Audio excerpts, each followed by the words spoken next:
بسم الله والصلاة والسلام على رسول الله. عزیزان بیننده به حلقه دومی جنگ جمل خوش آمدید. ما در این حلقه درباره گفتگویی که بین علی بن ابی طالب و طلحه و زبیر گذاشته بود با شما نقل میکنم. خب بسیاری‌ها وقتی که درباره همین جنگ ها صحبت میشود اعتماد میکنم به روایتی که امام طبری میبرند، یعنی که بسیاری از مخالفان طبری و یا در دیگر کتابا رو حجت میارند و شبهه میافکنند و میگن که طبری اون تو گفت، طبری این گفت، یعنی آیا طبری دروغ میگوید؟ این همین سوالشون است. یعنی طبری در جای نگفته است که من هر چی روایت کردم و روایت صحیح است، بلکه هر چی در همون وسط علمی، یعنی که در محیط علمی که در زمان او رواج داشت، همون روایت ها رو با سند جمع کرد و برای ما رسوند.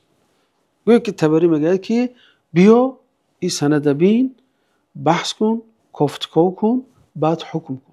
یعنی فقط این جمع کرد برای خاطر که همین روایت ها گم نشود، اما حکم نکرد. نگفتم که من هر چی آوردم و کتاب هر چی در کتاب من صحیح است. گاهی میبریم که روایت ضد و نقیض هم میارد طبری. برای چی خیلی گفتیم باید که همین تاریخ گم نشود، و تاریخ درست است یا تاریخ نادرست است. در حقیقت یعنی که درک این چه که تاریخی که برام میرسد بسیار مشکل است. یعنی در این حال مثلا ما در همین زمان اینقدر پیشرو قرار داریم، لیکن حالا کامera داریم، دوربین داریم، عکس گیری داریم، این داریم، فلان داریم، لیکن با وجود همین انسان‌ها تاریخ رو تحریف میکنن. چی رسد به اون زمانهایی که مثلا به صورت تاریخ اعتماد داشت به طریق نقل شفوی، یعنی اگر گویم خیلی یک روایت تاریخی بود که روایت رسمی بود، روایت غیر رسمی بود. یعنی آیا وقتی تاریخ میخونیم روایت رسمی رو ترجیح میدیم یا غیر رسمی رو؟ عادتا روایت رسمی شاید بعضی سو رو میپوشد، روایت غیر رسمی شاید بعضی سو رو اضافه میکند. بسی به اون که مخالفت به این حکومت داشت، احتمال زیاد است که برای این حکومت سیاه کردن چیزای زیاد رو بافتنش هم ممکن است از خودش، برای خودش به صورت مظلوم‌تر نشون دادن که مثلا فرقه به هم معلوم به صورت تاریخشون از همین چیزی عبارت است. برای سیاه کردن اموی ها، برای سیاه کردن عباسی ها خیلی تاریخ رو تحریف کردن. برای من مثلا جدا کردن خیلی چیز مشکل است. برای من ما به صورت به هم روایت‌های حدیثی اعتماد میکنیم، از تاریخ دیده به صورت به حدیثی اعتماد میکنیم به این چیز. خب وقتی گفتیم علی بن ابی طالب بیعت شد، حالا مدینه میجوشید. برای چی؟ برای اینکه اون قاتل اون اوباش اون آشوبگرایی که از هر طرف آمده بودن در مدینه بودن، تقریبا میگن 2000 نفر بودن و مشکلی این بود که بعض اعراب هم با اونها همراه شده بودن، اعراب اطراف مدینه و اعراب و بعض غلامایی که در مدینه بودن اونها نیز همراه شدن. یعنی ببینید وقتی که آشوب میشود از همه طبقه پایانترین، طبقه مظلومتر به اصطلاح مظلوما حرکت میکنن چی از همون آشوبا برای خودشون چی گیرن. اون غلاما هم شاید با امید اون که آزاد میشن، شاید با فرمان امید به همین که اوباشا همراه شده بودن. و علی بن ابی طالب نمیتونست که حکم قصاص را جاری کند، یعنی قصاص یک حکم شرعی هست. باز امام طبری روایت میکنن که طلحه و زبیر و یکشان اصحاب پیامبر صلی الله علیه و آله به نزد علی بن ابی طالب آمدند و گفتند که ای علی، ما شرط برپا کردن حکم، یعنی که ما به شرط برپا کردن حکم با تو بیعت میکنیم که این جنایتکارایی که در قتل عثمان ابن عفان شرکت کرده اند باید از همه اونها قصاص گرفته شود. علی گفت که برادر به خدا اون چی میدونید منم میدونم. گفت و اینها چیکار میتونن کرد با اینا که اونها بر ما نیرو دارند و ما با اونها نیرو نداریم؟ یعنی مدینه عملا در دست این گروه اوباش است. اونها یک گروه به اصطلاح حاضر شبه نظامی بودن که خلیفه رو کشتن، به حکومت دست یافتند.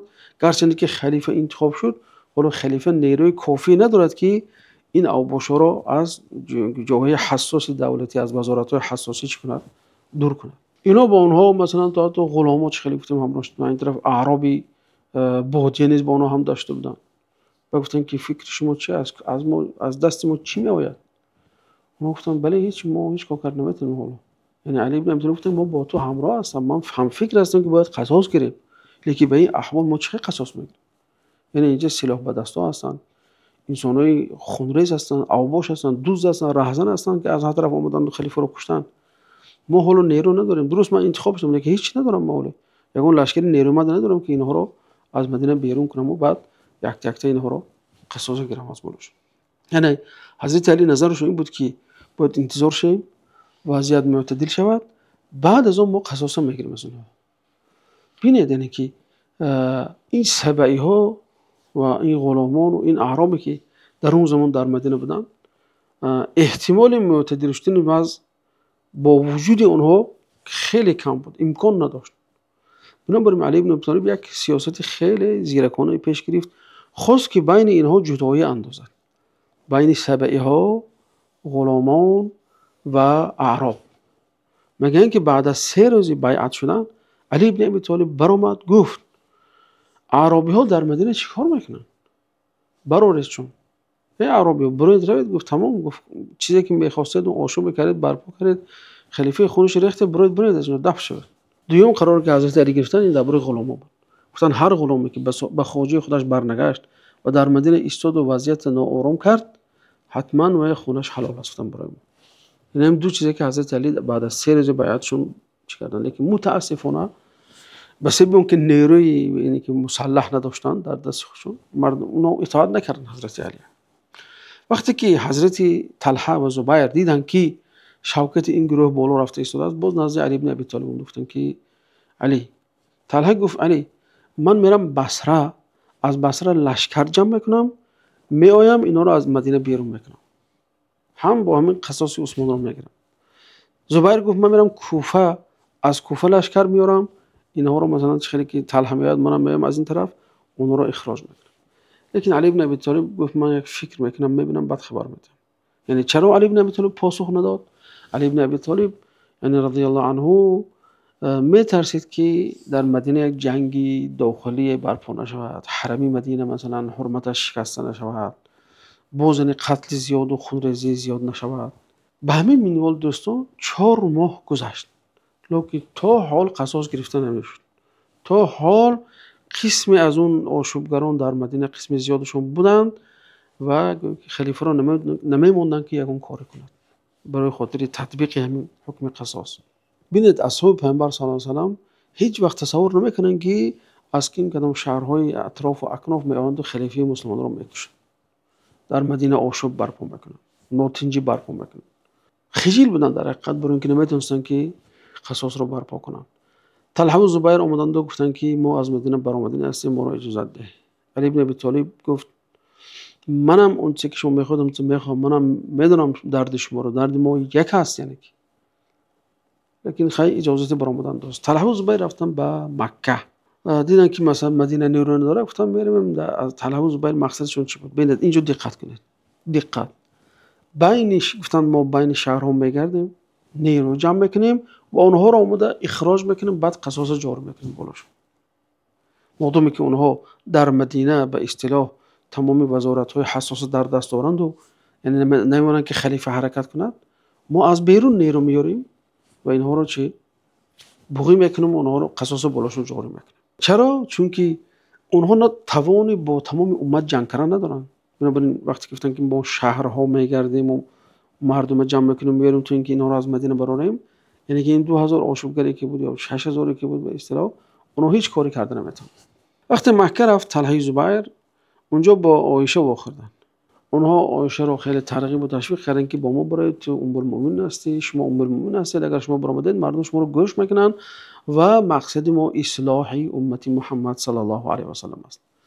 امام طبری میگن که حفصه نیز میخواسته با حضرت عایشه برآمد، لیکن ابن عمر، عبدالله ابن عمر او رو نموند که رود، از اینه که برادرش.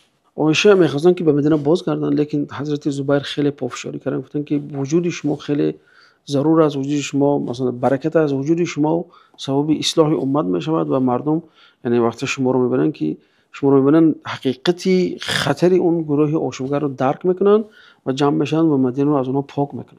و امام احمد ابن حنبل هم یه روایت دارن، بعضی علما صحیح میگن، بعضی علما ضعیف میگن، که حضرت عایشه رضی الله عنها وقتی که از مکه برآمدند همراه طلحه و زبیر، همراهشون تقریبا 5000 نفر برآمد و در منطقه بنی عامر وقتی رسیدند، اونجا میگن که صدای عکاس سگ‌ها شنیده شد. مادرم گفتن که این صدای چی است، اینجا قبیله چی است؟ گفتن که اینجا قبیله بنی، اینجا گفتن ما آبی حواب است، یعنی که در بادیه ها در جاهای معین آبها جمع میشد در وقتی باران میشد، گفتن اینجا آب حواب است. مادرم گفتن من باز میگردم. بعد نفر آمد گفت که نه باید پیش روی تا مسلمانان رو دیدگو به اصلاح تلاش کنند، حرکت اصلاح کنند. عایشه رضی الله عنها گفت رسول الله گفته بودند که کدام از شما سگ‌های حواب، یعنی که به کدام از شما سگ‌های حواب عکاس خواهد زد. یعنی این حدیث یادشون آمد و خواستن که برگردن، لیکن باز زبیر ابن عوام آمدن باز همون مسئله اصلاح وقت مطرح کردن. عایشه رضی الله عنها مجبور باز حرکت خود را دوام دادن. یعنی که البته این اجتهادی حضرت عایشه بود، خودشون هم می‌دونن که این بعدتر خیلی پشیمون شدن و خطاگی خودشون اعتراف کردن. به علی بن ابی طالب خبر اومد که طلحه و زبیر با همراه ام المؤمنین به سوی بصره رفتن با خونخواهی از قاتلان عثمان. یعنی میخوان که مردم رو جمع کنن، خیلی همون نقشه‌ای که حضرت طلحه و زبیر افتادن لشکر آورده از مدینه رو از اونها پاک کنن. علی رضی الله تعالی عنه ترسید که اگر این لشکر به مشکل به مدینه برگرده فتنه با بزرگتر میشود. برای پیشگیری آن به سوی عراق حرکت کردند و در منطقه به نام زیقار اونجا اردو زدن، خیمه زدن، نشستن و مقداد و قعقاع ابن عمرو را فرستادن تا آنها رفته طلحه و زبیر و ام المؤمنین را به الفت و همدستی و اتحاد دعوت کنند و جرم فرقت و جرم تفرقه و جرم جدایی را به آنها بیان کنند. قعقاع و مقداد ابن عمرو به نزد طلحه و زبیر و عایشه رضی الله تعالی عنها رفتند. خب بین اونها چی گذشت، چی صحبت شد، انشاءالله در حلقه آینده برای شما بیان خواهیم کرد. تا حلقه آینده و السلام علیکم و رحمت الله و برکاته.